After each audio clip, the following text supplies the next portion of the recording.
time. At 2:25 p.m. Central Time, a severe thunderstorm was located over Colorado City Airport, or near Colorado City, moving east at 25 miles an hour.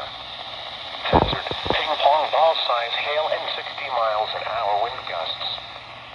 Source, power.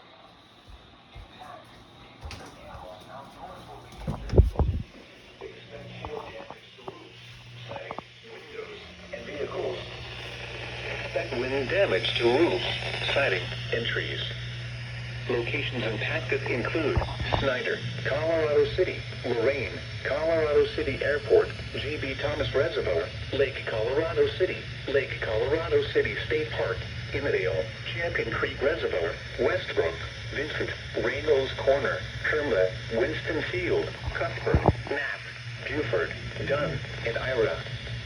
This includes Interstate 20 between mile markers 190 and 228. For your protection, move to an interior room on the lowest floor of a building. The storm is producing large hail. Seek shelter now inside a sturdy structure and stay away from windows.